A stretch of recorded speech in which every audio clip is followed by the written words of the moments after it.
Hi నమస్తే, నేను మీ కృష్ణ. సోది లేకుండా దేవరా రివ్యూ చెప్పేస్తా.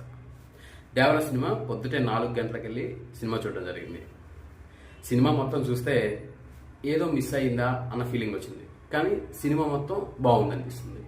అంటే అటు ఇటు చెప్పలేని స్థితిలో ప్రతి రివ్యూయర్ ఉంటాడు ఈసారి. దేవరాలో ఫైట్ బాగాలేదా? బాగున్నాయి. ఎన్టీఆర్ యాక్టింగ్ బాగాలేదా? బాగుంది. సైఫ్ అలీ ఖాన్ బాగాలేదా? బాగున్నాడు. హీరోయిన్ బాగుందా? బాగుంది. ప్రకాష్ రాజ్ యాక్టింగ్ బాగుందా? బాగుంది.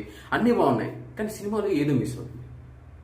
ఎందుకంటే హై మూమెంట్స్కి అలవాటు పడ్డ తెలుగు ప్రేక్షకుడు సాదాగా కథనం వెళ్తే మాత్రం ఖచ్చితంగా ఒప్పుకోలేని పరిస్థితి.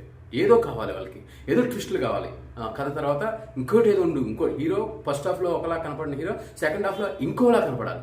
ఇలాంటి అద్భుతాలు జరిగితే తప్ప సినిమాలు చూడలేని పరిస్థితిలో దేవరా వచ్చింది. అయితే పండక్కి సినిమా కుటుంబం మొత్తం వెళ్ళి చూడదగ్గ సినిమాలాగా నాకు అనిపించింది. ఎన్టీఆర్ 6 సంవత్సరాల తర్వాత సింగిల్గా రావడం, ఆయన యాక్టింగ్ కూడా అద్భుతమనే చెప్పాలి. నా భూతో నా భవిష్యత్.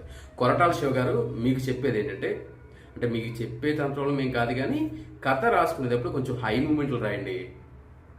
ఫ్యాన్గా నాకే కొన్ని గూస్ బంప్స్ రాలేదు సినిమా చూసి. కాబట్టి దేవరా సినిమా చూడొచ్చు.